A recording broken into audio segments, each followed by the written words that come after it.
DreAllDay.com. Dre Baldwin, DreAllDay.com, balloverseas.com. This video, I just want to quickly, I always say quickly, but sometimes I go longer, talk about the overseas basketball schedule. Now, this is not for those of you who already play overseas or you kind of know how it goes at least a little bit. This is not really for you. I'm making this video for the people who don't really know how it goes overseas, just for people who are maybe just curious, wanting to know what happens. You might be looking it up for your son or your husband or your boyfriend because they don't want to do the work. You're just trying to gather information. That's what this video is for, okay? So don't get mad at me if you think this video is too basic, all right? You got to talk about the basics. The overseas basketball schedule is generally, not everywhere in the world, and I'll get to that in a minute, but generally similar to what you see in the United States with college basketball and the NBA. So the season starts, like training camps and all that start late summertime. So anywhere from with overseas ball, a lot of times teams make their signings. They sign players in the summer. That could be June, July, August. They're signing people. And then training camps will begin in late summer. So that could be August, September, even into October. There'll be training camps. And then the games will begin around the fall. Same way that the NBA does. Again, every country is different, as I explained in the video where I explained how overseas basketball works. Every country is different. So overseas is not one country, right? We know that United States is a country, France, Spain, Germany, Italy, Greece, Australia, China, Japan, they're all different countries. So they don't all follow the same program just because they're not the United States. And again, Americans and our what's the word I'm looking for? I can't even think of the word. But just our audacity, for lack of a better term, we just tend to think that our arrogance, that's the word, our American arrogance, we tend to think that the rest of the world is just somehow 10 steps behind us, but they're not. So anyway, the NBA schedule, y'all know, starts in the fall, goes through the whole winter, and the playoffs, championship, and all that is usually around the spring. Maybe around the time I'm putting this video out would be normally the NBA playoffs, or just about to start or in the middle of it. And then the playoffs go like end of April, all of May, and then into June you get the championship. That's pretty much how it goes mostly in overseas basketball. However, there are some differences. Let me explain those. One is that there is no league in overseas basketball, no league outside of the United States' NBA that plays as many games as the NBA. All right, the NBA plays 82 games. No other league in the world that I know of, if there is one, somebody let me know. No other basketball league in the world, pro league, plays 82 games. The NBA has the most games, which means even though the season might be the same length, what happens is you'll have fewer games. So I know players who play in leagues where there might be about 50 or 60 games. I've seen leagues where there are 40 games. I've seen leagues where there are like 30 games, kind of like college basketball. The difference is, since you're a professional and you don't have, let's say if you play in a league that has 30 games, 30 or 40 games, but you're there from September to damn May or June, what are you doing all that time? There's only 40 games. Well, you don't have school. You know what you're doing? You're practicing a lot. Practices every day. And this is not with every team in every league. Again, every league is different. Every country is different, and every team is different because the coach decides what the schedule is going to be generally. The coach could decide we're going to practice a lot. The coach could decide we're going to practice a little bit. So it could be different from team to team, even in the same league. But there are some leagues where you're going to practice every day, like twice a day. I was on a team where we practiced every day, twice a day. We had a game once a week, and the other 5 days of the week practice. We had one day off. The day after the game, we had the day off, and then we practiced twice a day, every day. And it wasn't bad for me because, I mean, like I said, I've said many times, there's no better job in the world than playing professional basketball. If your work for the day is to go to the gym and practice for 2 hours, all right, you ain't really got nothing to complain about. And even if you did, who you going to complain to?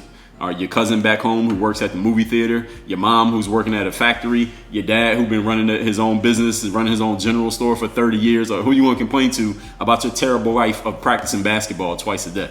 Like if that's the worst of your life, all right, you ain't got much to complain about. But anyway, that's pretty much how it is with some teams. Again, every team's different.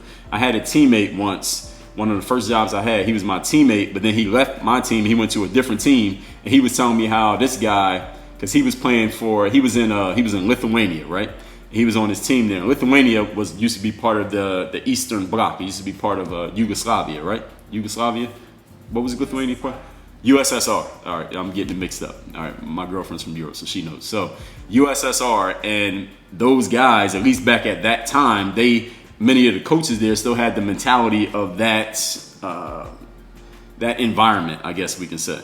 and he had them doing the way my ex-teammate was explaining it. His name was Mike.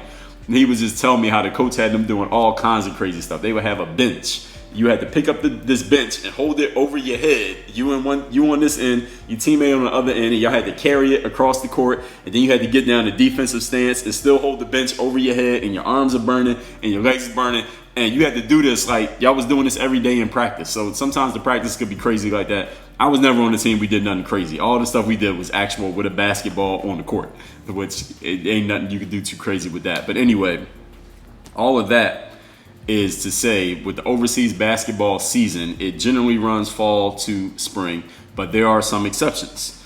In some countries, their seasons are opposite from ours. So for example, in Australia is a place, not all of their leagues, because they have different leagues, but there are some leagues in Australia or some leagues in South America or even Central America or New Zealand where the season could be opposite, where basically their season begins when normal basketball season ends, and then theirs end when normal basketball season begins. So you'd be playing ball all through like June, July, August, when normally that's the off season for a lot of players. That's your full season. That's when you're actually doing all your games and all your hooping. And it could be other countries that I don't know about. Again, I haven't played in every country in the world. Nobody has, but some of you probably know how things go in certain countries that I don't know about. So that might be the country you're from. Maybe you've played there. Maybe you know somebody who played there. So if y'all know something other than what I've said here, or hopefully I didn't get any of those wrong, but if I got one of them wrong, or you know something I didn't say, make sure you just put it in the comments so other people can see it and other people know what's going on as far as the way that these seasons go. But I just wanted to make sure I said this so people understand how the seasons are. And again, it's not as many games. That's one thing that is generally true with every country. You don't have as many games as what you see in the NBA. So it's not like you got a game every other day. You be in there practicing. All right, when ain't no games, you in practice every day. So again, as I've said already in other videos, be in shape physically, be in shape mentally, because if you go in there and you're kind of bullshitting in practice and not working hard and you don't want to practice hard every day, especially you Americans who are the import player, which means the team probably had to invest more money in you than they do in the other players. All right, you go in there and not practice hard, see what happens. You already know what's going to happen. I ain't even got to say it. So that's how the overseas basketball season goes. Again, anyone got any questions about this, or anyone knows something that I didn't mention, go ahead and put it down there in the comments. Make sure you got the right information. Don't put misinformation in there if you don't know what you're talking about, because then I have to delete it. But y'all know what it is. And again, if y'all don't have this book right here, The Overseas Basketball Blueprint. I wrote this book on the heels of me coming out of a 9-year career overseas after I walked on at a D3 school that I wasn't even recruited to. When I got out of college, I had no connections, no agents. My coaches from college didn't know anything. They didn't put me on to anybody. My coach, actually, my last college coach played in the NBA, but he never played overseas, so he didn't know anybody overseas. None of my teammates, none of my former teammates, nobody who graduated before me played overseas. I knew nothing about the overseas game, nothing. And I went and made a career out of it. I wrote this book so that you don't have that problem of knowing nothing. All right, I make these videos so you don't have that problem. This book right here is already paid for. You can get this book free. All you do is take care of the shipping. Just go to balloverseas.com and order your free copy. Just tell me where to send it. The link is down there in the video description. There's also a link to a free PDF you can download to your phone right now. It's called 46 Things That You Need to Know About Overseas Basketball Before You Go to Your First Job. Get that down there. Get this down there as well in the video description. Y'all know what it is. Y'all know what I do. Y'all see what I'm doing with all these videos. I'm going to tell y'all everything you need to know so that you got the basics about playing ball overseas, either in my books, you'll know about it, or in these videos, or in my articles. If you don't know about my articles, when you get your free copy of this book or you get that free download that I told you about, you'll get emails from me where I'll be sending you my articles so that you got everything you need to know, everything that I can tell you, which is damn near everything you need to know, will be given to you. So balloverseas.com. Make sure you get your free copy of this book. If you got a question I haven't addressed on video, go ahead and post it in the comments and I'll get to it. Work on your game. Dre all day.